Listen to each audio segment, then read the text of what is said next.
Esta es la tarde en el continente americano.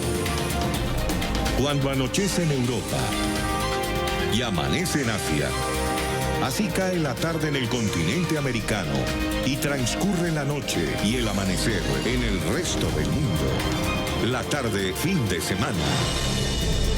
Al aire ya una nueva emisión de la tarde fin de semana por NTN 24, el canal de las Américas. Sean todos bienvenidos.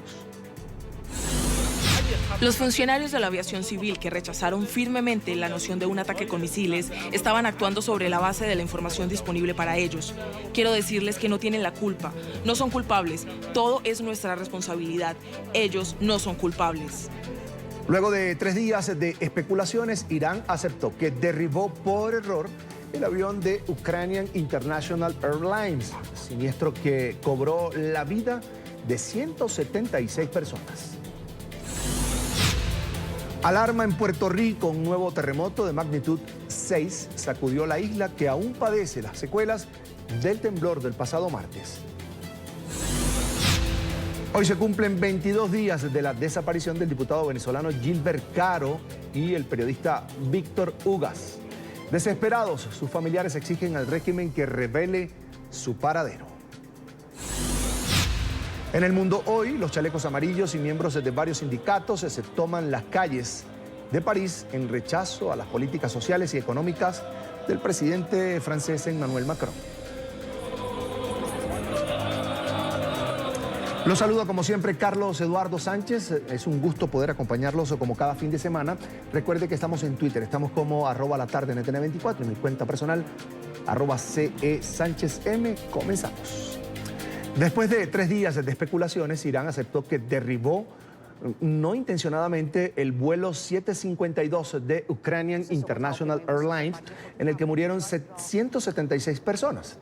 Luego de negarlo por varias ocasiones, Teherán afirmó que un error humano fue el responsable de la tragedia en la que una mayoría de viajeros iraníes y canadienses se perdieron la vida. El siniestro que ocurrió el miércoles 8 de enero aumentó la presión internacional sobre el país de Oriente Medio. Irán reconoció que un misil impactó el avión porque volaba cerca de un sitio militar sensible perteneciente a la Guardia Revolucionaria de élite y fue confundido con un misil de crucero estadounidense. Estaba en el oeste del país tras la finalización de los ataques con misiles contra las bases estadounidenses, cuando escuché la desgarradora noticia del accidente de vuelo de la aerolínea ucraniana. Cuando confirmé lo que había sucedido, realmente deseaba poder morir yo mismo. Durante toda una vida nos hemos preparado para morir por el pueblo. Hoy estamos intercambiando nuestra reputación con Dios Todopoderoso y en estas circunstancias tan difíciles estoy aquí ante ustedes para explicarles lo que sucedió. Y tras conocerse esas declaraciones, el presidente de Irán, Hassan Rouhani, ofreció sus condolencias a los familiares de las víctimas a través de su cuenta en Twitter. Rouhani dijo que las investigaciones se continúan su curso para ofrecer mayores detalles de esta tragedia que calificó como un error imperdonable. Los funcionarios de la aviación civil que rechazaron firmemente la noción de un ataque con misiles estaban actuando sobre la base de la información disponible para ellos. Quiero decirles que no tienen la culpa, no son culpables, todo es nuestra responsabilidad. Ellos no son culpables. Y a pesar de reconocer su culpa, Irán afirmó que esta es una acción que fue consecuencia de las provocaciones de Estados Unidos en la región. El comandante de la Guardia Revolucionaria de Irán afirmó que la noche del siniestro estaban listos para un conflicto a gran escala. Este es el costo de la travesura, la inflamación y las acciones de Estados Unidos en la región. Realmente esa noche estábamos listos para un conflicto a gran escala. Y luego de que el régimen de Irán admitiera el derribo, según ellos, no intencionado del vuelo 752 de esta aerolínea ucraniana, en el que murieron 176 personas, cientos de ciudadanos iraníes se tomaron las calles de Teherán, la capital, para exigir la renuncia del ayatolá.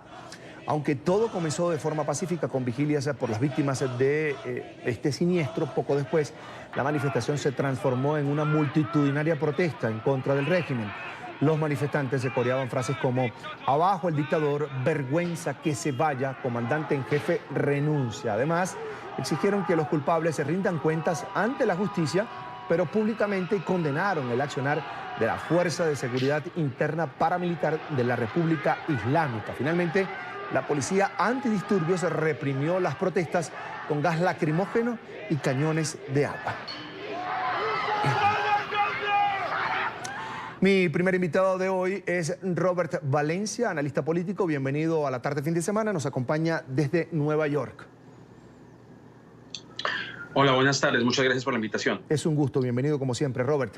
Para activar un sistema de defensa antiaérea o antimisil, uno presume que se debe tener el apoyo de un radar, información precisa. El argumento del régimen de Irán es que estábamos preparados para una escalada de tensión mucho peor tras los ataques que emprendieron contra 2 bases iraquíes donde estaba personal militar de los Estados Unidos. ¿Cuál es su análisis? Bueno, esa es precisamente la queja, o por lo menos la pregunta que se cierne sobre este tipo de accionar. Es decir, si sabemos que hay un área en el cual hay un intercambio de misiles o un área en donde está ocurriendo ese tipo de acciones, ¿por qué no se prohibió por lo menos el vuelo de Ukraine International? Y por lo que vimos, pues se llevó a cabo y vemos esta enorme tragedia que no solamente involucra a Irán, sino que también involucra a otros países como Canadá y Ucrania, en donde muchos de sus nacionales también perecieron en este gravísimo accidente. Aunque el gobierno iraní obviamente quiere culpar a la administración de Donald Trump por este hecho, pues obviamente yo creo que aquí también el peso de la culpa recae sobre Irán por no tomar las medidas necesarias, teniendo en cuenta que ese es un área donde también hay demasiados vuelos. Hay que recordar también la posición geográfica. Cuando yo hablo de demasiados vuelos, no solamente me refiero a vuelos que salen de Irán, sino que también hay muchos vuelos que atraviesan el Golfo Pérsico cuando viajan, por ejemplo, a los Emiratos Árabes o a Qatar, porque muchas de estas áreas están restringidas. Vemos el caso de Irán, el caso de Irak, el caso de Siria. Hay vuelos de estas grandes aerolíneas del Golfo por las cuales no puede atravesar Arabia Saudita. Entonces, creo que la responsabilidad aquí, como lo menciono, recae sobre Irán. El hecho de que hay un alto tráfico aéreo en su zona aérea, pues este tipo de acciones, pues obviamente es reprochable y lamentablemente ahora estamos viendo la grave consecuencia de su accionar con el derribo de este avión. Ahora, Robert, ¿puede surgir un conflicto adicional a la tensión que ya existe entre Estados Unidos e Irán a raíz de este reconocimiento que hace el régimen iraní de su responsabilidad en el derribo de este avión ucraniano? Porque, por ejemplo, habían canadienses en ese vuelo. Correcto. Yo creo que esa es la pregunta que también muchos nos hacemos. Yo no creo, sinceramente, yo creo que tanto Irán como Estados Unidos, pues no quieren que haya una escalada en este conflicto. Lo que aquí va a ocurrir sí es una advertencia a la hora de sobrevolar Irán. Y esto proviene, por ejemplo, de otros países. Hay aerolíneas como Lufthansa, una aerolínea alemana, la cual comenzó a restringir sus vuelos, bien sea hacia Irán o sobrevolando Irán. Y hay otras aerolíneas en Europa también que están considerando tomar la misma medida. El Departamento de Aviación o de Aeronáutica Civil en el Reino Unido también comenzó a alertar a sus ciudadanos de volar hacia Irán. Así que tanto en el plano de la tensión que hay entre Estados Unidos e Irán, no creo que llegue a haber una escalada. Bueno, todo ha surgido tan erráticamente que cualquier cosa puede suceder. Pero yo creo que la reacción inmediata ante este hecho es precisamente la precaución que están tomando algunas aerolíneas. Casualmente, las aerolíneas que yo mencioné, Emiratos, Qatar, Etihad, que son de estas enormes aerolíneas que pertenecen a los países del Golfo, pues no han hecho ningún tipo de cambio en su itinerario. Con muchos de ellos continuarán sobrevolando partes de Irán, ya que les resulta más fácil para ellos cuando vienen precisamente de Occidente, bien sea vuelos de Londres o sean vuelos precisamente aquí desde Nueva York, en el cual tienen que cruzar espacio aéreo iraní.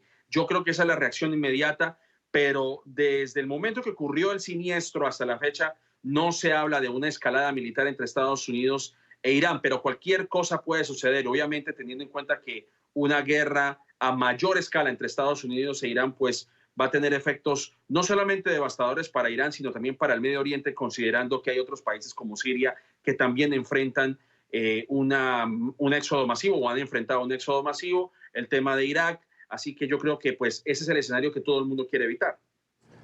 Robert, el presidente iraní Hassan Rouhani prometió a Ucrania que castigará a los responsables del derribo de este Boeing 737. La pregunta es, ¿se puede confiar en la justicia de Irán? Pues es que obviamente es un tema bastante difícil y obviamente que ahí yo creo que es en donde se van a parar muchos de los enemigos de Irán, en un país en el cual no se puede confiar. Y me refiero, por ejemplo, a Estados Unidos, me refiero a Arabia Saudita e Israel, que son los que se llaman países, en inglés se conoce como proxy, es decir, son países del Medio Oriente que funcionan como países satélite en favor de los militares estadounidenses. Obviamente eso tiene que haber un castigo mayor que simplemente una disculpa. Lo que sí sorprende, obviamente, es el hecho y las versiones que cambiaron de parte del régimen iraní, porque una vez supimos del derribo de este avión, la reacción inmediata de Teherán hubo un error técnico, hubo una falla técnica en el avión. Esa fue la versión oficial inicial del gobierno de Irán. Ahora, días después, en un hecho prácticamente que sin precedentes, ellos decidieron hacerse responsable de este siniestro por el lanzamiento de este misil. Así que a Irán, bueno, quién sabe si se le pueda creer. Creo que lo que hemos visto anteriormente es que es un país que ha tratado de mantener su palabra luego de que Estados Unidos e Irán en el 2015 firmaran este tratado nuclear junto con otras potencias de Occidente. Lo que se dice y lo que han dicho algunos analistas es que Irán ha prometido mantener su parte hasta que llegó Donald Trump y desmanteló ese tratado, y obviamente ahora Irán amenaza con volver a reactivar su plan de construcción de energía nuclear, que pues obviamente ha sido un tema de tensión bastante fuerte entre Estados Unidos, Irán y obviamente los países que también tienen intereses en el Medio Oriente, como lo es Arabia Saudita e Israel. De ahí a que se le crea, bueno, hay mucho por ver también. Mucha discusión diplomática y política por el camino. Ahora, Robert, se activaron las protestas contra el régimen de Irán en Teherán. Incluso pidieron la renuncia del ayatolá. ¿Consideras que este descontento popular podría crecer a raíz de esta tragedia y transformarse en algo ya más político en contra del régimen de Irán? Bueno, esta no es la primera vez que ocurre algo semejante en ese país. Recordemos que hace un par de años también habían protestas también contra Rouhani, protestas en Irán por las reformas económicas que han habido, también el tema de las sanciones que se han impuesto de Estados Unidos hacia Teherán y cómo esto ha afectado precisamente al grueso de la población. Yo considero que hay que esperar también, no podría dar una respuesta como tal, pero obviamente hay que ver que no es la primera vez que los iraníes se levantan en contra de su gobierno. Muchos habíamos creído hace un par de años que se iba a efectuar un cambio, que iba a existir un cambio de régimen, pero hay que ver que Irán es una teocracia que se ha mantenido así desde 1979, desde su revolución. Y bueno, ahora lo que le resta al país es precisamente pues como ocurre en otros países también, el de tener un enemigo para posar como un mártir, ¿no? Como es el caso de Venezuela también. Se necesita de un enemigo como Estados Unidos para justificar la existencia de su propio gobierno. Pero obviamente, como en todos los países, existe un grupo de personas que están insatisfechos con sus gobiernos, otros que lo apoyan, pero pues yo creo que la atención se centra ahora es en cómo contrarrestar los efectos de la administración de Donald Trump, no solamente por el lado castrense, sino ahora también por el lado de las sanciones que impuso ayer el Departamento del Tesoro sobre productos del acero en Irán. Así que todo está por verse. Las cosas están funcionando y llevándose a cabo de forma vertiginosa, así que cualquier cosa puede ocurrir. Bien, quiero agradecer a Robert Valencia, analista político, por compartir con nosotros estos minutos aquí en NTN 24. Como siempre es un gusto, Robert. Feliz resto de tarde. A ustedes, muchas gracias por la invitación. Hasta pronto. Vamos a cambiar de tema. Bolivia solicitó la activación de la orden internacional de captura contra el expresidente Evo Morales. El gobierno interino encendió las alarmas luego de que el Foro Latinoamericano de Derechos Humanos, que se va a desarrollar en Chile, anunciara al exmandatario boliviano como uno de los invitados. Morales negó que tuviera la intención de asistir al evento y arremetió contra el ministro de Gobierno encargado, Arturo Murillo, quien durante una conferencia de prensa enseñó las esposas con las que aseguró trasladarían al jefe de campaña del Movimiento al Socialismo Más hasta prisión. El expresidente de Bolivia, Evo Morales, está cada vez más cercado. Le volvemos a repetir a don Evo Morales, lo estamos esperando. Venga acá. Lo vamos a llevar con mucho cariño donde corresponde estar los terroristas. De esta manera, el ministro de Gobierno interino, Arturo Murillo, anunciaba en una rueda de prensa que el país pidió a la Interpol la activación de la circular roja para capturar al exmandatario, ahora refugiado en Argentina. Sin embargo, el fiscal general del Estado, Juan Lanchipa, contradijo al funcionario. Nosotros no hemos activado el sello rojo para el señor Evo Morales. Nosotros no conocemos la situación de esta notificación roja de la Interpol. Por su parte, Morales arremetió contra Murillo, tildándolo de carnicero y terrorista verbal. El ministro de facto, Arturo Murillo, experto para montar show y difamar a los opositores cada día, es carnicero, mentiroso y terrorista verbal. En vez de esperarme con esposas para detenerme, que me espere con su libreta de servicio militar original y no falsa. Este pedido del gobierno encargado de Bolivia se da luego de que los organizadores del Foro Latinoamericano de Derechos Humanos, que se realizará en Chile, invitaran a Evo Morales y a su actual abogado defensor, el exjuez español Baltasar Garzón. La intervención de Morales está prevista para el día 24 de enero, instancia en la que se abordará la crisis del modelo neoliberal, estallidos sociales en el mundo y violación institucional de los derechos humanos. El exmandatario negó categóricamente que haya sido invitado de manera oficial al evento que se adelantará del 23 al 25 de enero. No tengo invitación oficial ni información sobre un evento de derechos humanos en Chile. Antes, cuando era dirigente, los racistas me declaraban persona no grata. Ahora, como presidente indígena, piden mi detención. Antes de que Morales negara su invitación, el senador chileno Iván Moreira pidió detener al exmandatario si éste asiste al foro, porque según él, el expresidente boliviano no es bienvenido en Chile. Por otro lado, este miércoles el director general de lucha contra la corrupción del Ministerio de Justicia de Bolivia, Matías Kutz, informó que el gobierno interino decidió iniciar una investigación a 592 exfuncionarios del gobierno del expresidente Evo Morales por sospechas de corrupción. Al ser consultado por quienes están incluidos en la lista, Kutz indicó que era información reservada. Esto debido a que primero se harán indagaciones para determinar si existen elementos inculpatorios suficientes, aunque adelantó algunos nombres. Entre ellos se encuentran el expresidente Evo Morales, su ex vicepresidente Álvaro García Linera y la totalidad de las personas que integraban su gabinete.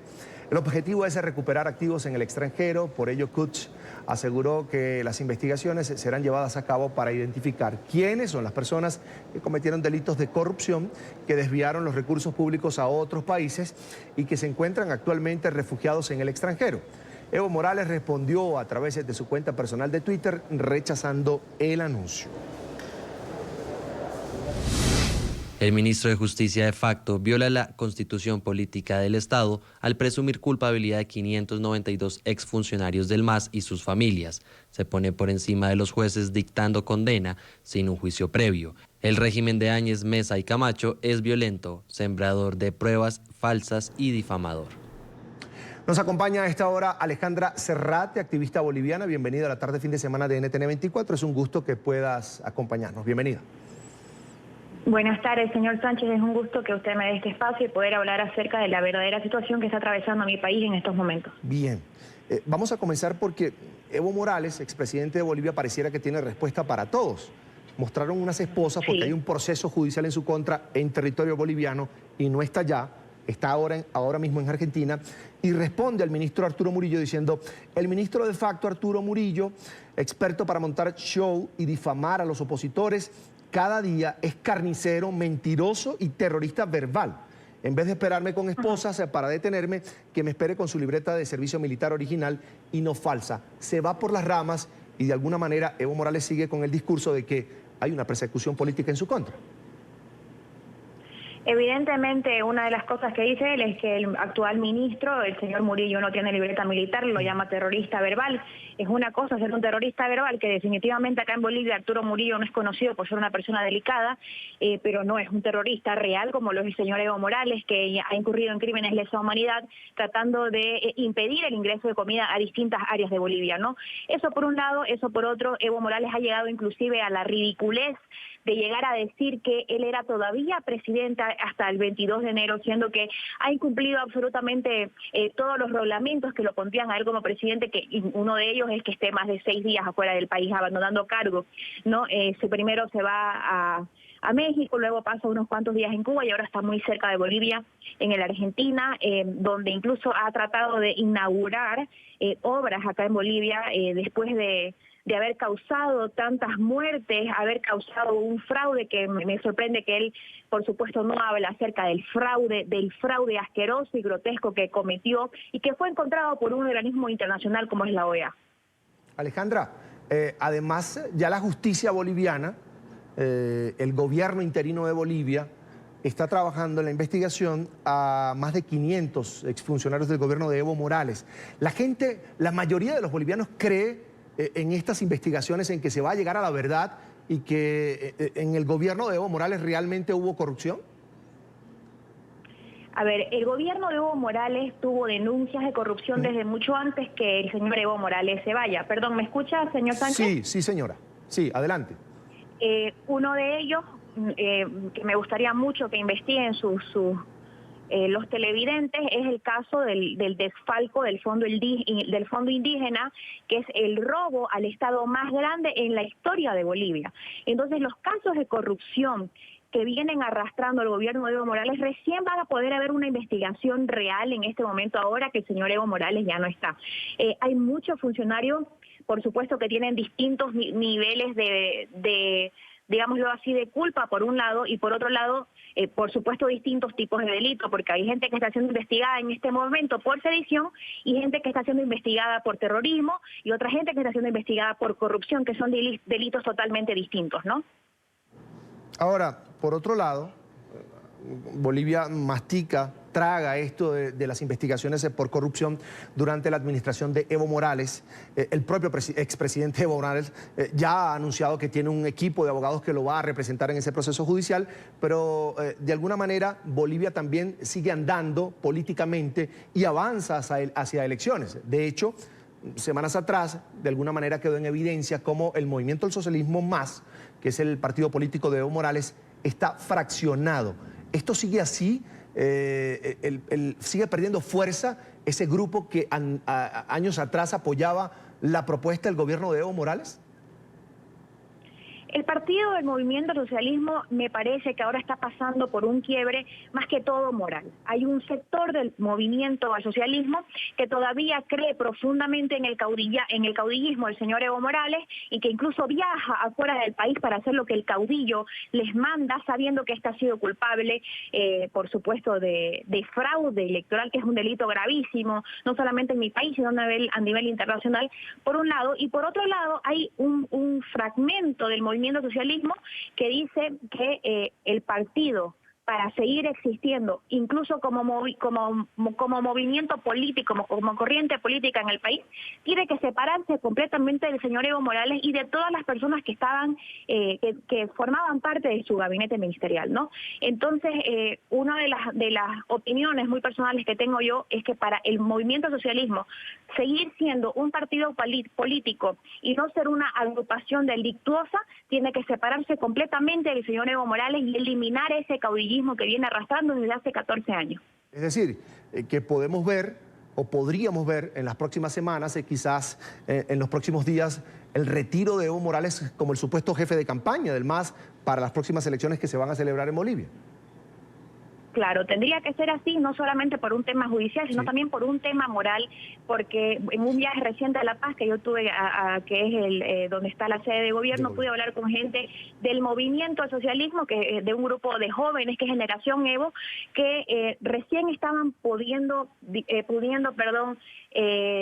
tomar en cuenta, estaban pudiendo digerir el tema del fraude y del desenamoramiento que hubo de las juventudes azules o de Generación Evo acerca del mandatario, ¿no? Entonces, por un lado, hay un sector del MAS que yo creo que es el sector que va a continuar cometiendo delitos contra el Estado, que quieren mantener una relación de súbditos con el señor Evo Morales, y otro sector que quiere continuar siendo un partido político común y silvestre que quiere luchar por unas elecciones que están en todo su derecho, ¿no? Entonces vamos a ver ahí una división de las que quieren seguir esa línea del caudillaje y la línea que quiere ser un partido político que se apegue a la ley, ¿no? En Bolivia. Alejandra, los bolivianos están pasando o ya pasaron la página de la confrontación, porque más allá de que usted sea de oposición a Evo Morales y otro boliviano sea miembro del partido de Evo Morales, son bolivianos, son hermanos. Bolivia, después de la salida de Evo Morales, ¿está pasando la página de la confrontación entre hermanos? Claro, los primeros días que él sale del país fueron días de bastante zozobra para nosotros. Como se acuerdan, hubo muchos enfrentamientos y personas que perdieron la vida en estos enfrentamientos, pero definitivamente el país se ha tranquilizado ya en el mes de enero. Estamos a 11 de enero y el país se presenta mucho más tranquilo, por un lado. Por otro lado, lamentablemente continúa habiendo un sector radical del movimiento socialismo que dice que el 22 de enero van a comenzar los enfrentamientos. Entonces, es una cosa que la comunidad internacional y los países, nuestros países vecinos y nuestros países hermanos de Latinoamérica, tiene que tomar en cuenta. El 22 de enero nosotros queremos seguir viviendo en paz rumbo a las elecciones que el partido del movimiento socialismo, mejor dicho, el señor Evo Morales afectó. Entonces, esta pérdida de la anulación de las anteriores elecciones, las elecciones donde se cometió fraude, es una pérdida para todos, no solamente porque hay gente que tiene que volver a hacer campaña, que ya se había declarado ganador anteriormente, sino también porque hay daños económicos contra el Estado en la anulación de las anteriores elecciones. Entonces, lo mejor es que todos tengamos a nuestro candidato ya de manera democrática y vayamos correctamente a votar el 3 de mayo, por supuesto, cuidando cada quien nuestro voto, pero con la seguridad de que no va a pasar lo que pasó el 20 de octubre del 2019. ¿Qué tienen planteado ustedes para ese día? ¿Es el 22 o el 21? Me corrige usted, por favor. El día en que es como una especie de ultimátum que le dieron a la presidenta interina de Bolivia, Yanine Áñez, para que saliera del poder. Son sectores, como usted lo dice muy bien, afines a Evo Morales. Ahora, ¿ustedes tienen como movimiento político, como organizaciones sociales, como ciudadanos, planeado también salir a las calles a respaldar esta transición que se ha dado en Bolivia o no? No, para nada. Nosotros los ciudadanos por el momento estamos muy tranquilos, más bien estamos llamando cada vez más a la paz y pedirle por favor a los movimientos sociales o personas afines al movimiento socialismo que no queremos más muertes en Bolivia. Estamos pasando un momento de transición histórico para el país. Ya sabemos que hubo el fraude, sabemos cómo se perpetuó el fraude. Estamos viendo cada vez más que se destapan casos de corrupción grotescos del movimiento socialismo, mejor dicho, del señor Evo Morales. Entonces, mantengámonos dentro de Bolivia, por favor. Eso es lo que queremos nosotros manifestar dentro de esta línea pacífica. Por supuesto que van a haber problemas, pero no hay nada que no se pueda solucionar mediante el diálogo. En este momento hay una ley que la Asamblea Legislativa quiere pasar para darle inmunidad a los miembros del movimiento socialismo, al gabinete del presidente Evo y al propio presidente Evo Morales, pero también queremos recordarle que nadie está encima de la ley, así que todos tienen que estar conforme a la ley, siguiendo juicios o no siguiendo juicios, pero definitivamente todos los bolivianos somos iguales y tenemos que estar conforme a la ley, por un lado, y por otro lado mantener la paz hasta el 3 de mayo. Alejandra, allí quiero llegar, al 3 de mayo, que es la fecha de la nueva elección general en Bolivia, y escucho muchos nombres, escucho Carlos Mesa, escucho Camacho, escucho otros dirigentes opositores al régimen de Evo Morales que estarían reiterando su intención de presentarse en las elecciones. ¿Crees tú que debe ser así o debe haber una unidad de las fuerzas democráticas, de las fuerzas que se oponen a las políticas del MAS, a las políticas de Evo Morales, para lograr concretar sin titubeos, además, sin dudas, esa victoria el próximo 3 de mayo? Señor Sánchez, por el momento, como se están presentando las cosas, y viendo que el movimiento socialismo y sus dirigentes todavía quieren dar esa ley de impunidad y pretenden que Evo Morales regrese a Bolivia sin un juicio alguno, mientras se mantenga esta situación, la oposición boliviana debería, por un tema de coherencia y moral, unirse para que todos unifiquemos el voto, ¿no?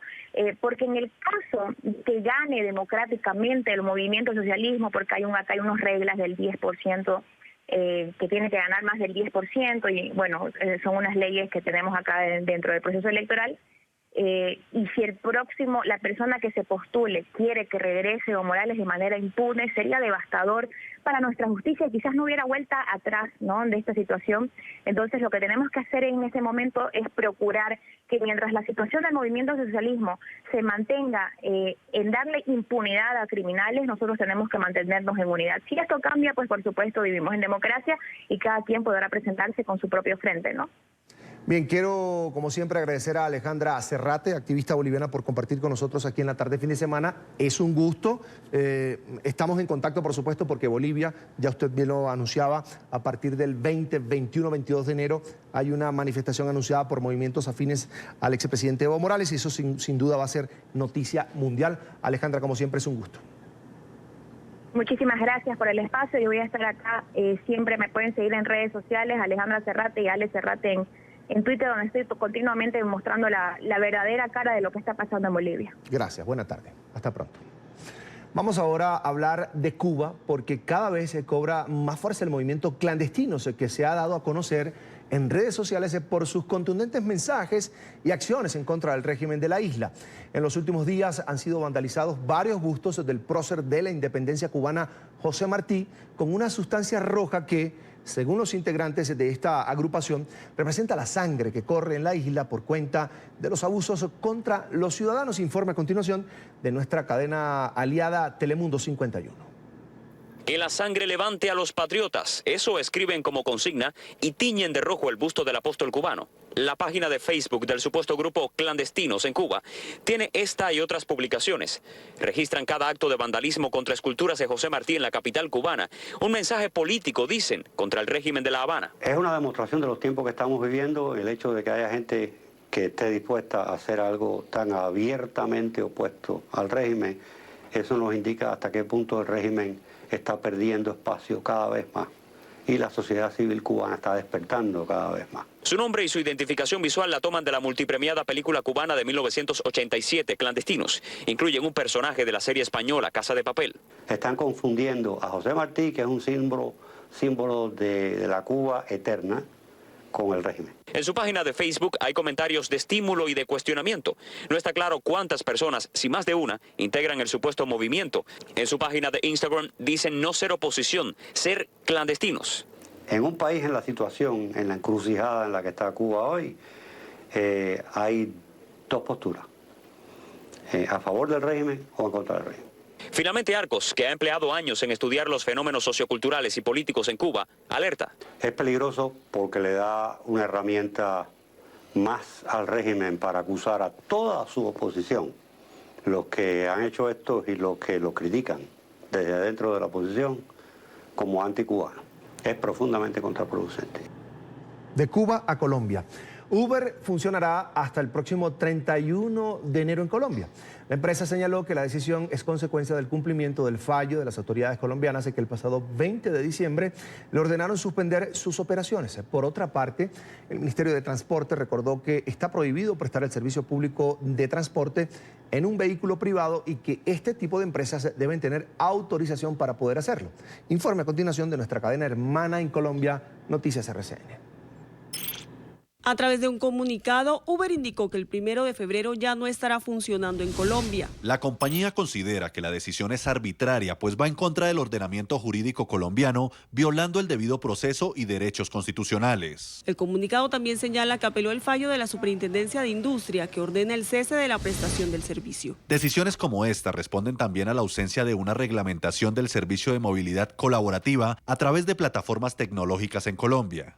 Vemos afectados porque para aproximadamente 90.000 socios conductores para la aplicación, se volvió una oportunidad de generar ingresos. El Ministerio de Transporte recordó que las empresas y vehículos que deseen prestar el servicio público de transporte deben habilitarse.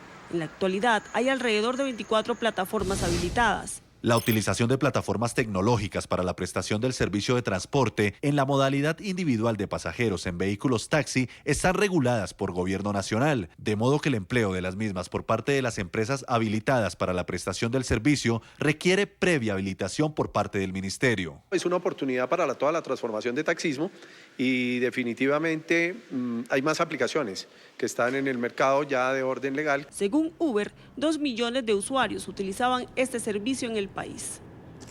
Son las 4:34 minutos de la tarde en Bogotá, Quito y Lima, 4:34 minutos de la tarde también en la costa este de los Estados Unidos. Tenemos que hacer la primera pausa para comerciales aquí en la tarde, fin de semana. Al regreso, un nuevo sismo de magnitud 6 sacudió a Puerto Rico. Algunas partes, varias partes de la isla de Puerto Rico están sin servicios de electricidad. La situación es realmente complicada. Quédese con nosotros en minutos, esto y más, aquí en la tarde, fin de semana. El gobierno de Puerto Rico pide al presidente Donald Trump que declare a la isla como zona de desastre. La gobernadora Wanda Vázquez se reunió este viernes con el senador estadounidense Rick Scott para evaluar los daños que ocasionaron los sismos y que mantienen a una parte de la isla sin servicio eléctrico. Vázquez busca que se habiliten fondos que faciliten la reconstrucción y la asistencia directa a los afectados. Gracias al senador Scott, acabo de tener una llamada con el señor presidente Donald Trump personalmente, quien ha manifestado su apoyo a Puerto Rico y quienes nosotros le hemos manifestado el apoyo de nuestro pueblo para la rápida acción, no solamente de la declaración inicial, sino aquella declaración que vamos a solicitar para un desastre mayor.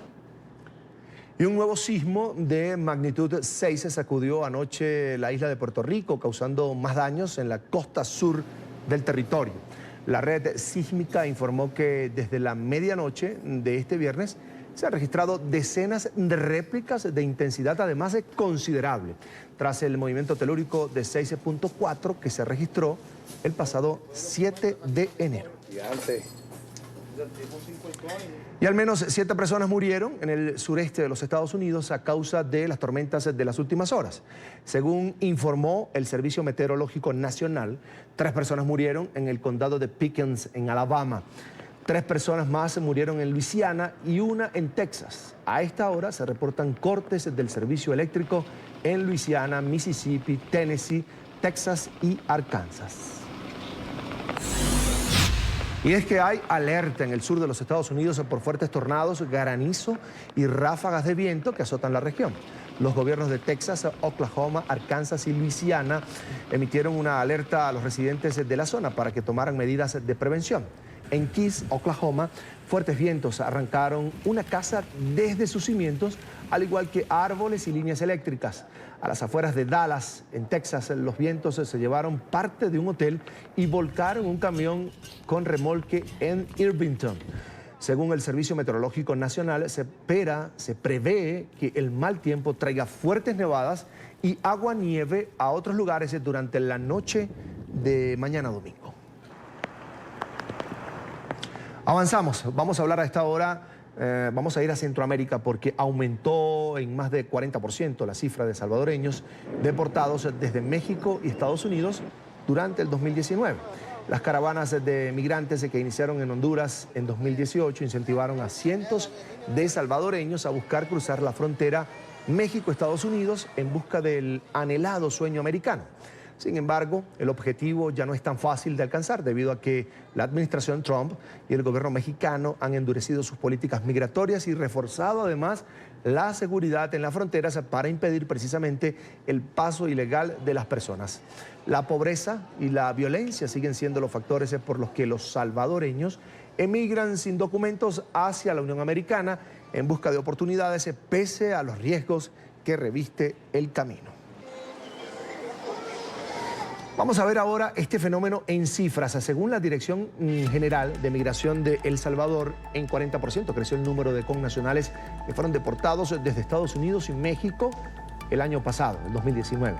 Detallan que 37.297 salvadoreños se fueron deportados frente a los 26.503 que se registraron en 2018. Y para ahondar en este tema quiero saludar a César Ríos, es el director del Instituto Salvadoreño del Migrante y está en pantalla. Señor Ríos, buena tarde, bienvenido a NTN 24. Hola Carlos, muchas gracias por la invitación y la oportunidad de saludar a todos los que nos ven en el mundo. Un fuerte abrazo desde El Salvador, Centroamérica. Es un gusto, bienvenido. Aumentan las deportaciones, ¿están dando resultados los acuerdos migratorios de Estados Unidos con México y Guatemala y también con El Salvador? ¿Es por eso que aumentan las deportaciones?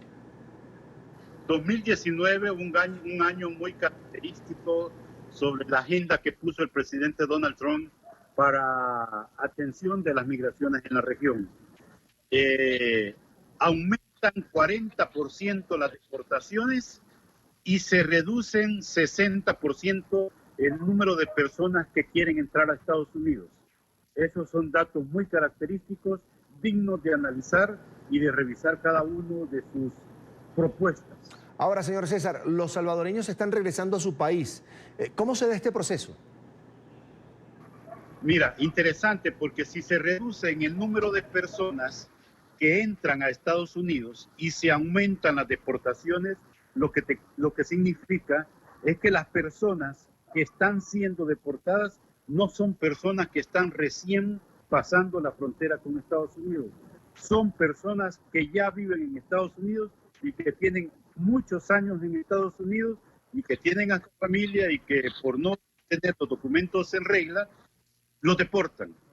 Esta característica es de tomarla en cuenta. Este año, de ese 40% de aumento de las deportaciones en El Salvador, un porcentaje grande son personas que ya tenían mucho tiempo de vivir en Estados Unidos y que ya tienen familia allá, y la deportación hace separar a la familia, a sus hijos, de sus padres cuando son deportados.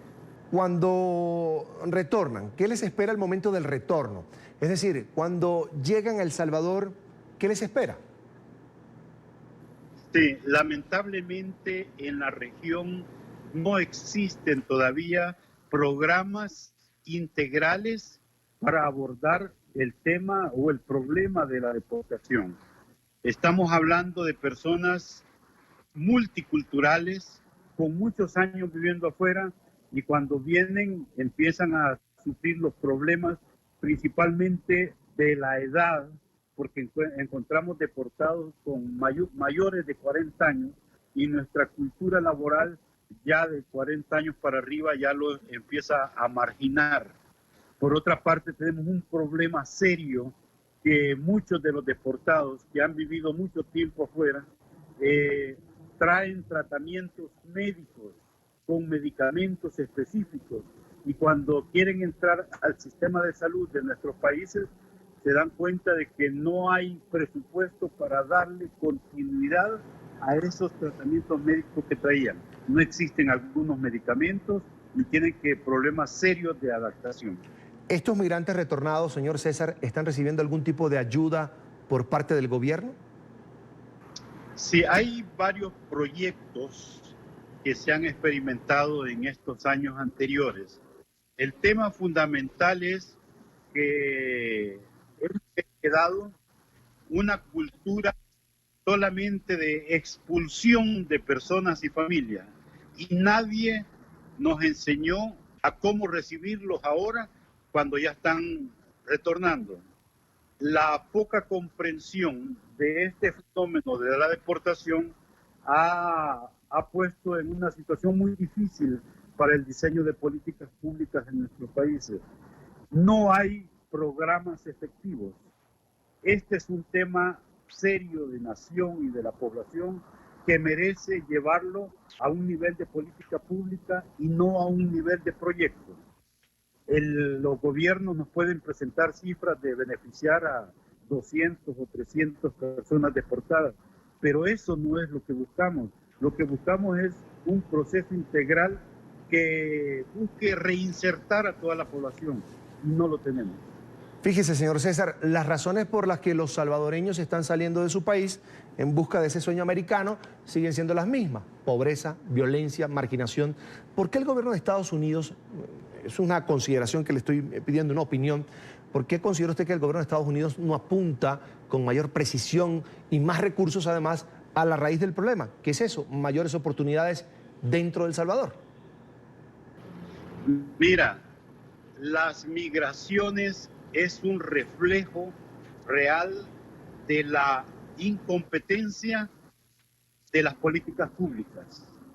Los gobiernos tienen una deuda por proporcionarle un ambiente digno a nuestra población para que mejore su calidad de vida.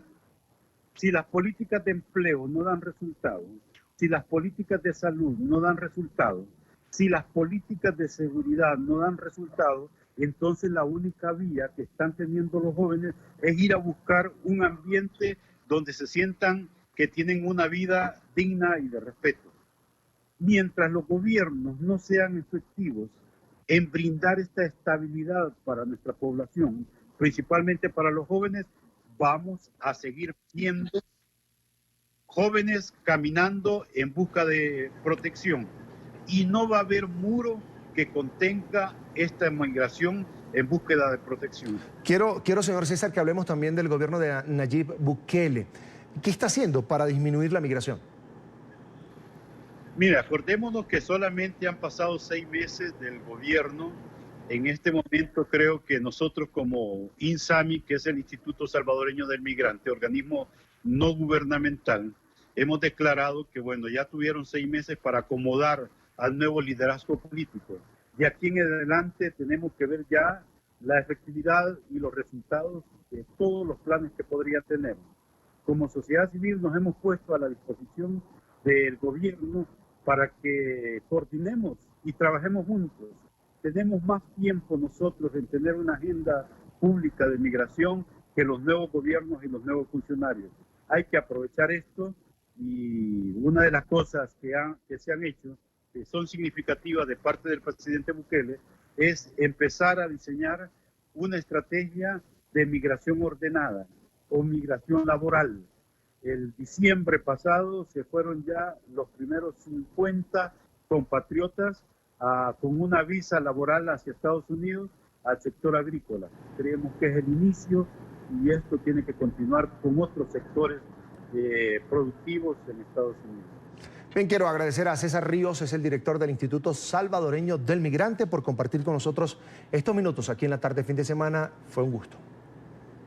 Muchas gracias, Carlos. Un fuerte abrazo y hasta pronto. Buena tarde. Surgen potenciales diferencias respecto al manejo de las solicitudes de asilo entre Guatemala y Estados Unidos. Esto tras el acuerdo migratorio firmado entre ambos países durante la administración del presidente Jimmy Morales y que ahora pasará a manos del gobierno entrante de Alejandro Giammattei. El informe a continuación es de nuestra cadena aliada La Voz de América. A pocos días del cambio de gobierno en Guatemala, el retorno de centroamericanos continúa, aunque a decir del presidente Jimmy Morales, el futuro del acuerdo quedará en manos del próximo mandatario Alejandro Giammattei. El aún mandatario descartó por el momento que además de salvadoreños y hondureños, se contemple recibir mexicanos. Estados Unidos ha platicado sobre la posibilidad de platicar si se puede incluir a personas de nacionalidad mexicana, pero eso ya lo tendrá que discutir el próximo gobierno. La mayoría de los retornados han decidido no quedarse en Guatemala. Adriana Cabrera es salvadoreña, viaja junto a 2 hermanos, su cuñada y 6 niños que huyen de la delincuencia. Ella asegura que no les dijeron que su destino era Guatemala. No dijeron que nos iban a deportar.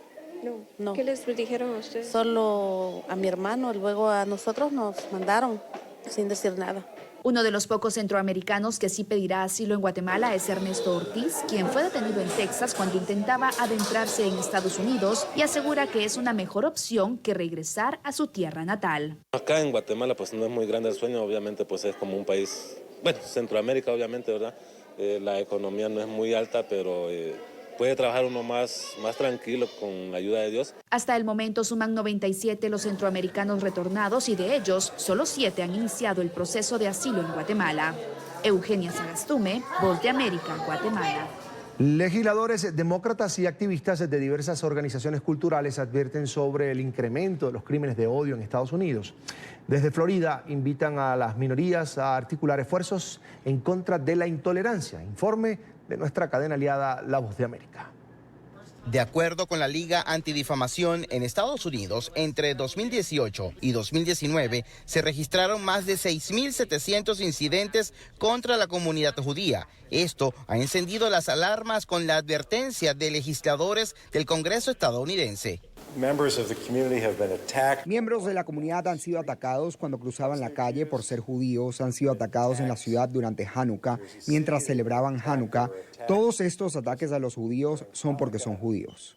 La advertencia de parte del legislador demócrata es compartida por diversas organizaciones culturales que temen este tipo de acciones contra otras minorías que se sienten amenazadas por manifestaciones de intolerancia. Situaciones de amenazas, de crímenes contra judíos, contra no judíos, contra cualquiera, realmente es unir a la comunidad para que todos podamos trabajar juntos para resolver estos problemas que están pasando ahora. Inclusión de todas las personas, no importa de dónde vienen. Nosotros creemos que es lo que uno hace en la vida, que es importante, no su religión, no su color de piel, no de dónde nacieron. Por su parte, representantes del Partido Republicano insisten en que el problema debe ser abordado con soluciones de largo plazo. Educarnos, pues, sobre todo en lo que es saber, pues, que hay un respeto hacia las minorías, que hay que respetarlas, que tienen voz, que tienen voto inclusive. José Pernalete, Voz de América,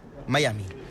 Vamos a una nueva pausa para comerciales aquí en la tarde fin de semana. Al volver, Juan Guaidó aseguró que no se reunirá con la delegación del gobierno de Noruega que va a visitar Venezuela en los próximos días. Hoy encabezó un cabildo abierto en las calles de la capital venezolana y ahí estuvo nuestro periodista, uno de nuestros periodistas acreditados en la capital venezolana, en Caracas, Luis Laya, y en solo minutos tenemos el reporte en directo con él desde Venezuela. Quédese con nosotros.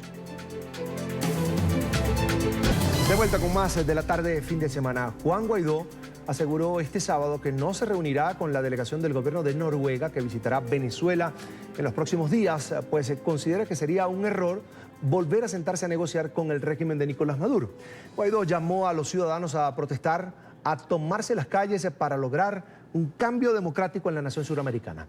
En Caracas está Luis Alejandro Laya, uno de nuestros periodistas en la capital venezolana, y tiene toda la información. Luis, buena tarde. Hola, buenas tardes. En Venezuela, Juan Guaidó aseguró que no está prevista una reunión con los representantes del Reino de Noruega que visitan Venezuela en los próximos días. Señala que ni siquiera para evaluar una posible reunión de diálogo no están dadas las condiciones. Ha asegurado que el régimen de Nicolás Maduro se ha burlado demasiadas veces de la situación de los venezolanos. Nosotros no es que no queremos una negociación, es que la vemos inverosímil. ¿Por qué? Porque los señores estos una y otra vez se han burlado de nosotros, ¿sí o no? Es evidente. Miren, cuando le preguntamos al venezolano, mira, ¿usted cómo quiere salir de esto? Miren, elecciones, en marcha, en negociación, con los militares, con ayuda de afuera, con el TIAR, jugando el escondite. ¡Como sea! ¡Vamos a salir de esto! ¡Pero vamos a salir!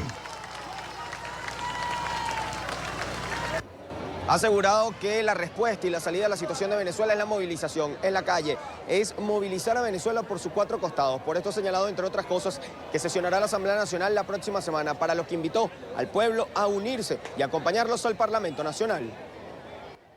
Hoy Venezuela tiene una segunda oportunidad, una gran oportunidad. Sí tenemos dudas, pero más son las oportunidades que tenemos. Muchas más son las oportunidades que tenemos de levantar este país por los cuatro costados, de agitarlo, de defenderlo, de luchar por nosotros, por nuestra gente.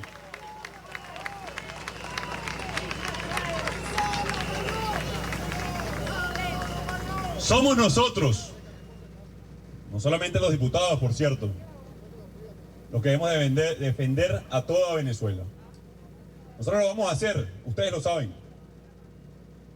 No va a ser la represión, no va a ser la intimidación lo que nos detenga. Explicó además que la Asamblea Nacional tiene la potestad de decidir qué día de la semana sesiona y en qué lugar lo hace. Esto para contrarrestar todas las medidas que ha impuesto el régimen de Nicolás Maduro para evitar el funcionamiento de la Asamblea. La Asamblea decide cuándo sesiona. El lunes, el martes, el miércoles, el jueves. Y cuando lo decida, también dónde. Así que con lo que sí contamos es con el respaldo de los venezolanos. Así que, como también aquí hace falta estrategia, ustedes estén muy pendientes del día donde vamos y cuándo vamos a sesionar para que todos juntos vayamos al Parlamento Nacional a abrir las puertas del Palacio Federal y pronto de Miraflores, carajo. Ha hecho un llamado a los ciudadanos a activarse. Señala que debe haber organización popular en Venezuela para rescatar al país y darle un cambio democrático. Desde Caracas, Venezuela, para la tarde de NTN 24, Luis Alejandro Laya. Bien, Luis, una feliz tarde para ti, por supuesto. Gracias. Está en la capital de Venezuela, en Caracas. Y la Comisión Interamericana de Derechos Humanos expresó su intención de visitar Venezuela. Así lo hizo saber el organismo al gobierno interino por medio de este comunicado, en el que señalan que están dispuestos a viajar al país suramericano entre el 3 y el 7 de febrero del presente año. En el documento, la CIDH solicita al gobierno de Juan Guaidó dar todas las garantías posibles para llevar a cabo la visita, entre ellas seguridad para los integrantes de la misión, transporte y acceso además a las cárceles. Sin embargo, hay que recordar que el régimen venezolano no reconoce a la CIDH, pues desde septiembre de 2013 el chavismo anunció que el país suramericano se retiraba definitivamente del sistema interamericano de justicia. Quiero darle la bienvenida a esta hora a Humberto Prado, es el comisionado presidencial venezolano para los derechos humanos y atención a las víctimas. Humberto está en pantalla, bienvenido, como siempre es un gusto, bienvenido, buena tarde. Buenas tardes, Carlos Eduardo, a ti y a todas las personas que nos escuchan en toda América. Humberto, ¿tú ves posible que se dé esta visita de la CIDH a Venezuela? Sabemos que los venezolanos están padeciendo por violaciones a los derechos humanos, pero las condiciones podrían darse, exigen seguridad, exigen ingresar a las cárceles y sabemos que el régimen de Nicolás Maduro, por supuesto, se niega a mostrar lo que hay rejas adentro. Mire, Carlos Eduardo, nosotros desde el año, más o menos desde el año 2002, la CIDH y ningún relator de ese organismo interamericano ha podido entrar a nuestro país. Pero en este caso, quien invita a la CIDH es el presidente interino Juan Guaidó, y ellos ante esa invitación que hace el presidente en reunión que sostuvieron, ellos en su conjunto, todas las personas que componen la Comisión Interamericana de Derechos Humanos, aprobaron visitar Venezuela entre el 3 y el 7 de febrero próximo. Y nosotros simplemente lo que nos vamos a preparar es precisamente para recibirlos, para resguardarlos, para facilitarle todo lo que tiene que ver con su traslado y su alojamiento y su alimentación, y dentro de todo lo que tiene que ver con una agenda de atención a las organizaciones de derechos humanos, a los sindicatos, a la academia, a los profesores, a todo lo que tenga que ver con las investigaciones que ellos tengan a bien realizar. Entonces, la otra pregunta, como siempre me hacen los periodistas, pero ¿usted cree que la dejen entrar? Bueno, yo siempre cito el caso de Pinochet, que la comisión precisamente estuvo durante 17 años peleando y pudieron visitar precisamente Chile y levantar y documentar y prevenir todo lo que tenía que ver en ese país en ese momento. Entonces, aquí no se habían atrevido a hacer esa invitación, la hizo el presidente Guaidó, la aprobaron, y ahora nos corresponde a nosotros a que esa visita precisamente se dé, porque ya por lo menos dijeron vamos a ir para Venezuela. Humberto, ¿sigue en aumento el caso o los casos de violaciones a los derechos humanos en Venezuela? Es decir, policía, Es decir, un ciudadano que busca salud y no consigue, también se le violan los derechos humanos. ¿Siguen aumentando los casos de violaciones a los derechos humanos en Venezuela? Claro, totalmente. Nosotros por lo menos ahorita hemos levantado precisamente documentando esta visita de manera de proporcionarle a la CIDH por lo menos 7 puntos importantes de lo que tiene que ver con la situación de la FAES, la situación del Hospital de Niños JM de Los Ríos, donde por lo menos ya murió un niño de 6 años, y de lo que está por lo menos sucediendo en los diferentes hospitales del país. Además de ello, la situación del arco minero, el desplazamiento de lo que tiene que ver con las etnias de nuestro país, los pemones, sacándolos del estado Bolívar hacia otro lugar, y no donde ellos por lo menos siempre han estado en sus tierras. Además de eso, la situación por lo menos del sindicalista Rubén González, de los presos políticos, de los que no solamente que están fuera del país, sino de los que están en el nuestro, en embajadas y resguardados. Además de esto, la situación que tiene que ver con los familiares, las víctimas, los familiares por lo menos de los presos militares, de esa cantidad de personas que han sido torturadas, de manera de que ellos tengan sus encuentros y puedan levantar ese tipo de información, y que eso ha continuado. Y te pongo el caso por lo menos de la detención del propio diputado Gilbert Caro, que el 22 de diciembre fue detenido, siendo él un diputado suplente en funciones, y fue detenido sin más ni menos con su asistente, un periodista que, por cierto, el día de ayer la Comisión Interamericana de Derechos Humanos emitió medidas cautelares de protección en vista de la situación de peligro y de riesgo de daños irreparables que pueda haber con esta persona. Y bueno, simplemente la situación ha ido en aumento en cuanto a violaciones de derechos humanos, y la estamos levantando, documentando, precisamente preparándonos para esta visita. Para ti, ¿dónde está el punto más grave, el punto rojo donde Venezuela ya pasa a ser algo incomparable con otra situación de la región? Mira, Venezuela, desde hace muchos años, te pongo el ejemplo tanto del sistema interamericano como del sistema universal de los derechos humanos, e incluso que nosotros que estamos conversando hoy en día, en nuestro país se encuentran 2 funcionarios de la oficina de la alta comisionada que desde el año pasado han estado levantando, documentando la situación de violación de derechos humanos en nuestro país, y donde para nosotros está totalmente la situación del punto rojo, es de la falta de separación de poderes en nuestro país, de la falta de independencia, y al punto donde llegó del ataque a la propia Asamblea Nacional, de la forma como fue militarizada, impidiendo de que se pusiera en funcionamiento y se designaran sus nuevas autoridades, y que fuera el propio presidente Juan Guaidó, que es el que tenía que instalarla. Se le pidió totalmente la entrada a esta instalación, y yo creo que ahí ya por lo menos no es que pasó la línea roja, sino que es que simplemente al no haber esa separación de poderes en los diferentes organismos públicos del país, ahí usted ve el grave deterioro y de la situación de lo que es de derechos humanos en Venezuela, y que lamentablemente los venezolanos estamos sufriendo totalmente lo que son ese tipo de persecuciones, los medios de comunicación, no solamente los medios, sino sus periodistas, cómo son agredidos cuando están por lo menos recogiendo alguna información y levantando cualquier tipo de entrevistas, por lo menos cerca de la asamblea o antes de llegar a la asamblea.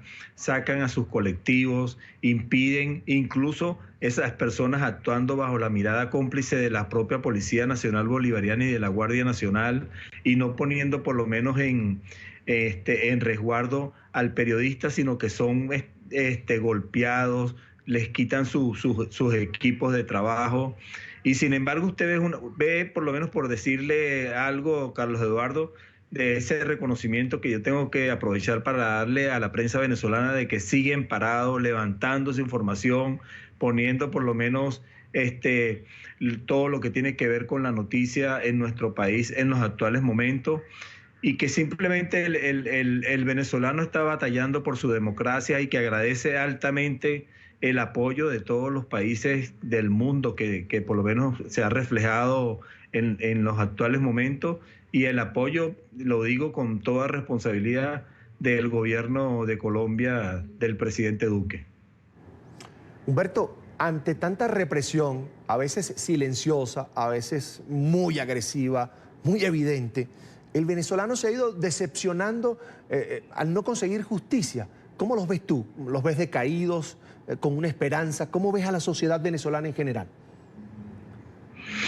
Bueno, es que son dos cosas, porque una, la forma de actuar, por lo menos de este régimen con los venezolanos, que es simplemente imponiendo lo que es un sistema de terror, del miedo, de la política del miedo, donde muchos venezolanos se ven impedidos por resguardar su integridad física en cualquier tipo de protesta. Y sin embargo que cuando usted ve las estadísticas del número de protestas por diferentes situaciones de servicios públicos, por las situaciones que les quitan la finca a las personas, por los ataques por lo menos a los diputados, por la falta de resguardo de los funcionarios públicos para la integridad del venezolano común y corriente, bueno, se ve en un momento determinado como una situación de desgano, pero es precisamente por esa política del miedo.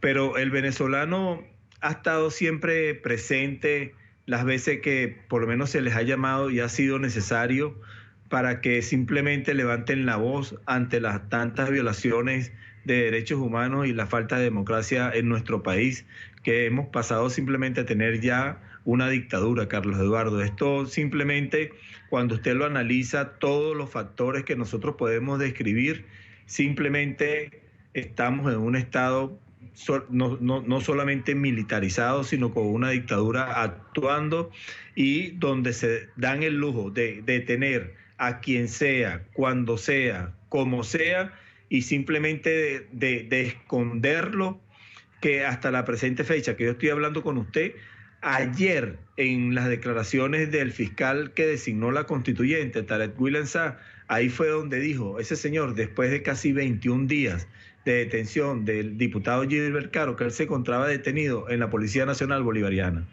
Entonces, caso, tanto la Defensoría del Pueblo como el Ministerio Público no tienen que actuar de oficio o por instancia de partes, y de oficio simplemente al tener noticia de que no aparece un diputado, inmediatamente no tienen que actuar, viendo a sus familiares desesperados, buscando y preguntando dónde lo tienen. Y bueno, ayer dijo el fiscal de la constituyente de que estaba en la Policía Nacional Bolivariana, pero lo que le puedo decir es que su abogado con la madre del diputado fueron a la Policía Nacional Bolivariana, y ahí le dijeron que no había ningún diputado de nombre Gilbert Caro.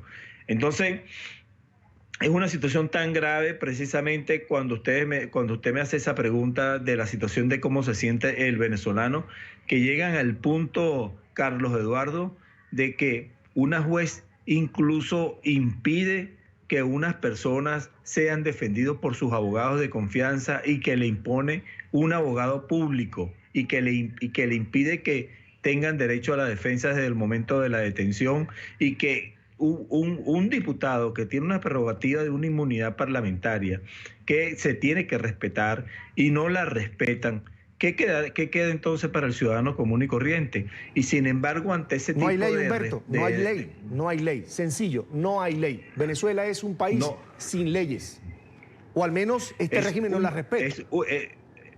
Es un país donde todos los días el régimen viola la ley, donde precisamente no se actúa en base a las prerrogativas que hay en nuestra Constitución, sino simplemente se la pasan por encima y la irrespetan en todo momento. Y como declaré en una rueda de prensa, Venezuela es el país que no respeta la justicia, y en un país que no se respeta la justicia es un país que no tiene un Estado de Derecho.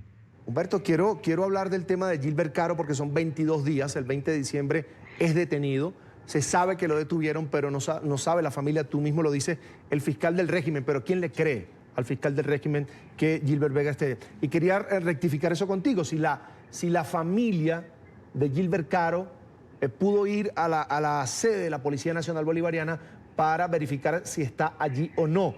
Y refréscame dónde queda la sede de la Policía Nacional Bolivariana, porque se me olvidó, Humberto, dónde está ubicada la Comandancia General de la Policía Nacional Bolivariana.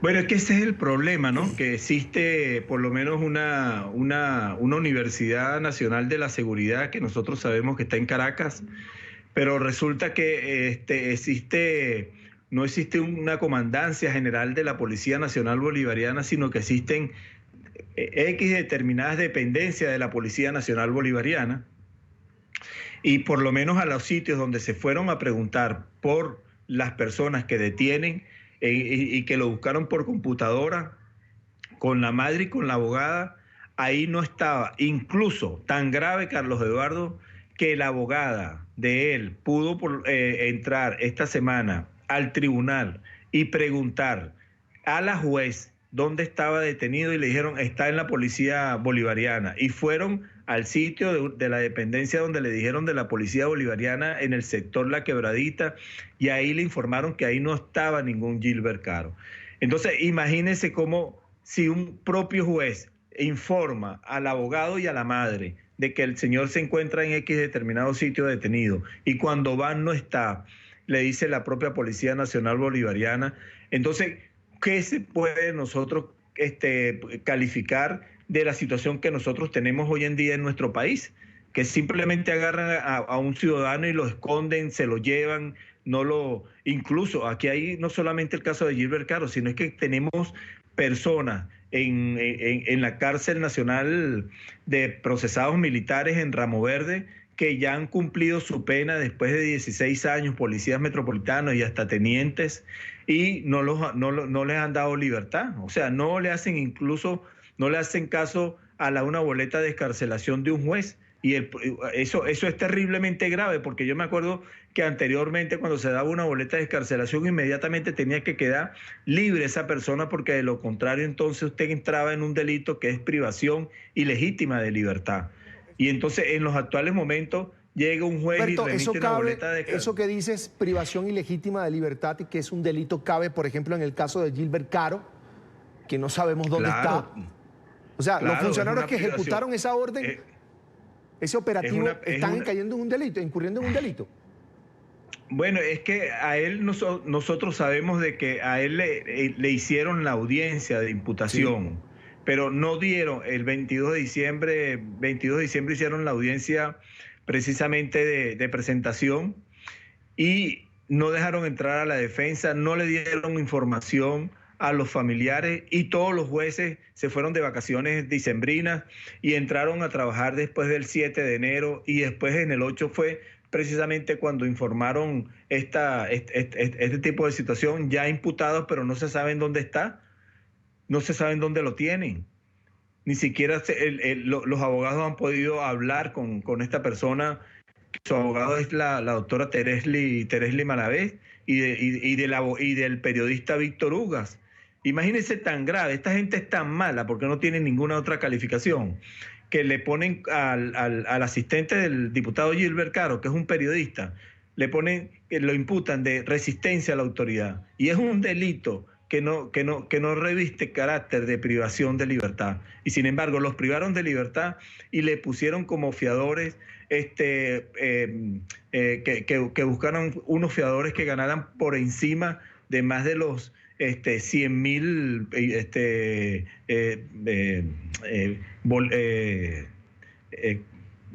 se me olvidó el término, de lo que tiene que ver con las cuestiones tributarias. ¿Cuántas unidades tributarias? ¿Más de 100 unidades tributarias? Es decir, varios salarios mínimos o 100 salarios mínimos, que nadie gana en Venezuela tantos salarios mínimos. Exactamente la palabra es más de 100 unidades tributarias, más de 180 unidades tributarias. O sea, una locura, Humberto. Esto no tiene otro calificativo. Es que cuando tú ves, Carlos Eduardo, los familiares, tanto de Gilbert Caro como de Víctor Ugas, son una familia muy humilde. Claro. Claro. Y entonces, de paso, tú impones una fianza, es como para que no salga, y de paso, tú le pones la medida cautelar un 22 de diciembre, que es el día que todos los tribunales se van de vacaciones, y tú no puedes inmediatamente, por lo menos, buscar los requisitos para que se dé la libertad de la persona, porque todo el mundo se fue de vacaciones. Entonces, imagínate la maldad que hay precisamente en lo que tiene que ver con las personas como están operando con el sistema de justicia, el grave deterioro del sistema de justicia en nuestro país para estas personas. Incluso, imagínate, hay personas, como le dije anteriormente, que han cumplido su pena después de 16 años pero no es que le están pidiendo una libertad con medida cautelar o con un beneficio. Sí. No, es que tienen la pena cumplida, Carlos Eduardo. Humberto, y no le dan libertad. Lo más grave, que ni tú que estás en Caracas, ni yo que estoy por fuera de Venezuela, sabemos si a esta hora, por ejemplo, Gilbert Caro está siendo torturado, por ejemplo. Porque esa es otra práctica que también se ha comprobado que ocurre en las mazmorras del régimen en Venezuela. Sí, y Carlos Eduardo, yo me atrevo a decir con toda la mayor firmeza de que independientemente de que no le puedan estar poniendo bolsas o no lo puedan estar metiéndolos en cuestiones de tanques de agua, pero es que la tortura viene precisamente no solamente de manera física, sino que también hay tortura blanca. Y además de ello, la situación en que pueden estar esas personas y en el sitio donde los tienen recluidos y en la forma como los tienen a estos dos ciudadanos, y que fueron precisamente, es inconcebible por donde tú lo quieras ver. Primero, porque Gilbert tiene inmunidad parlamentaria. Y la Constitución es clara en su artículo 200 que una persona que haya sido por lo menos detenido infraganti cuando es un diputado no puede ser detenido sino llevado a su domicilio. Inmediatamente informan a la Asamblea Nacional e informan al Tribunal Supremo de Justicia para que precisamente eso se lleve a plenaria y que la plenaria por lo menos ahí discuta si le levantan la inmunidad o simplemente no se la tocan. Y si se la levantan, precisamente solicitan entonces en el Tribunal Supremo de Justicia que proceda al procesamiento penal.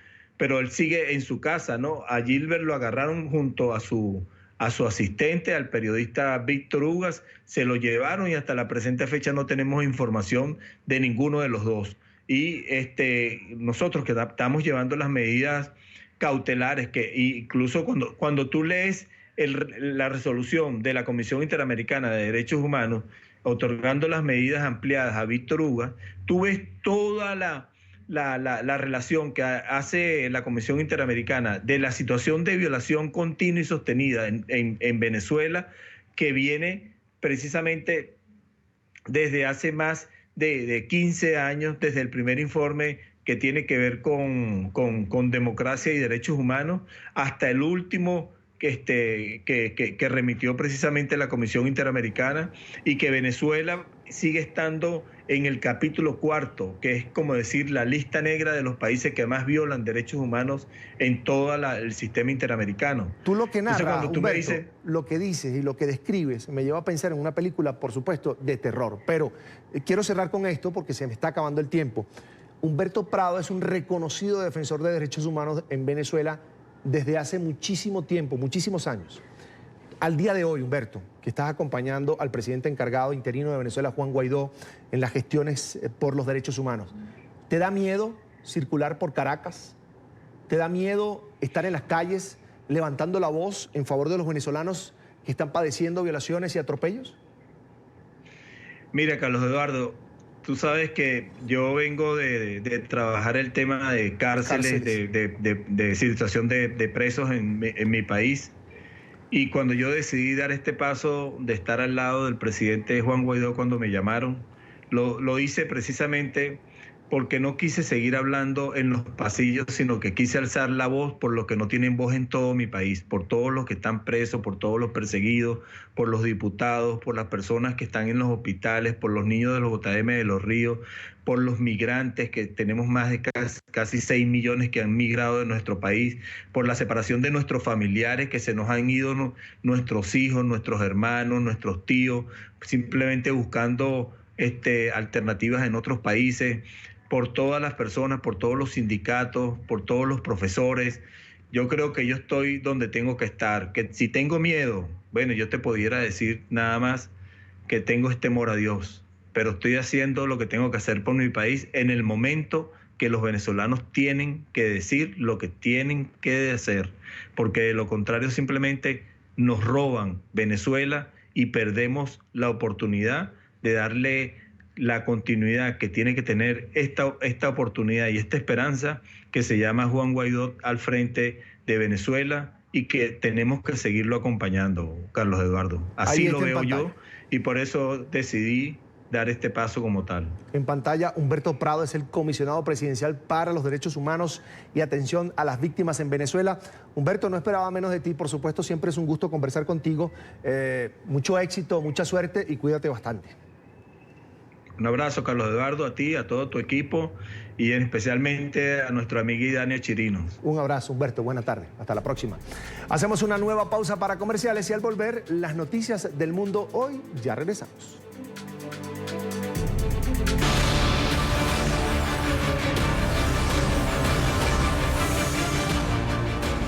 A esta hora revisamos otras noticias del mundo hoy. Comenzamos en Emiratos Árabes Unidos. Un potente rayo golpeó el edificio más alto del mundo. En video quedó registrado el momento en el que el cielo se iluminó el viernes sobre el Burj Khalifa. La imagen fue captada en medio de las intensas lluvias registradas en los últimos días que causaron inundaciones. También fueron cancelados algunos vuelos y otros desviados cerca del aeropuerto internacional que sirve a la ciudad de Dubái. Y las tensiones en Oriente Medio siguen en aumento. El Pentágono señaló a Rusia de ejecutar acciones agresivas contra un destructor estadounidense en el mar Arábigo. Un barco ruso por poco choca con el buque de Washington a pesar de las advertencias emitidas desde la nave. El Ministerio de Defensa ruso desestimó la acusación y responsabilizó a Estados Unidos del incidente. Y los chalecos amarillos y miembros de varios sindicatos nuevamente se tomaron las calles de París para protestar por las políticas sociales y económicas del presidente francés Emmanuel Macron. Los manifestantes exigen volver a redactar la reforma pensional propuesta por el mandatario. El proyecto de ley que transforma el actual sistema de 42 regímenes de pensiones diferentes en uno único, además universal, está por ser revisado por el Consejo de Ministros. Ciudadanos de Glasgow salieron hoy a las calles pidiendo un segundo referéndum sobre la independencia de Escocia. A pesar de que los escoceses rechazaron la independencia en 2014, la primera ministra exigió un nuevo plebiscito sobre el tema después del Brexit, argumentando que las circunstancias han cambiado. Por otro lado, el Partido Nacional Escocés, de tendencia pro-independentista, ganó 48 de los 59 escaños en las elecciones parlamentarias de diciembre, lo que para la líder escocesa podría traducirse en apoyo a una nueva consulta popular. Recordemos que en 2016 gran parte de los escoceses votaron por permanecer dentro de la Unión Europea, mientras que el Reino Unido votó por irse. De hecho, saldría del bloque el próximo 31 de enero. Estoy aquí porque creo que Escocia debería tener el derecho de gobernarse a sí mismo de manera más abierta, más hacia su propio camino. Westminster está llevando al Reino Unido en una dirección diferente a la que Escocia creo que ha demostrado que no quiere con el Brexit y todo. Entonces, creo que es la elección de Escocia. Todos deberían estar aquí que apoyen la independencia para demostrar que Escocia está yendo en una dirección diferente del resto del Reino Unido. La independencia de Escocia no depende de Westminster, depende de nosotros, depende del pueblo soberano escocés. Por lo tanto, no tiene nada que ver con ellos. Pueden retrasar su sesión 30 todo lo que quieran. El pueblo soberano de Escocia decidirá y depende de nosotros votar por eso.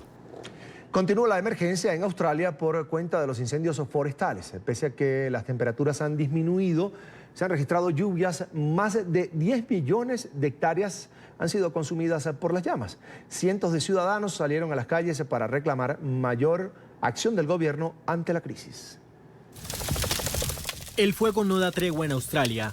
En Nueva Gales del Sur, 3 focos activos amenazan varias comunidades. En ese estado, al menos 2.000 casas quedaron destruidas por los incendios. La alerta en Victoria obligó a emitir avisos de evacuación.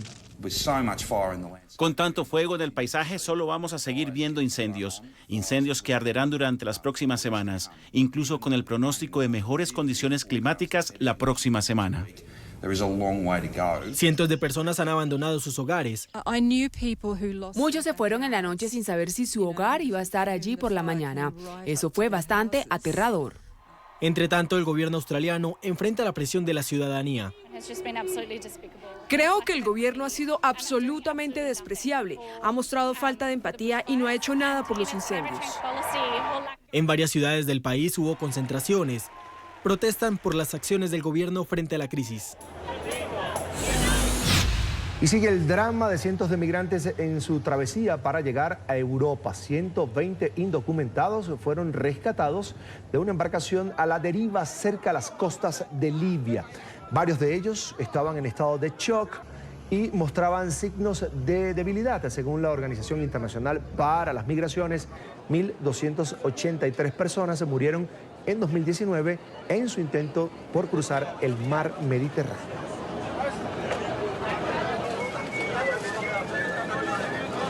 Vamos a la última pausa, volvemos en minutos con las novedades del CES 2020 y lo más trinado. De vuelta solo para agradecerles su sintonía hoy. Recuerde seguirnos en Twitter, estamos como @latardenetn24 y mi cuenta personal @CESánchezM. Hasta mañana en la tarde.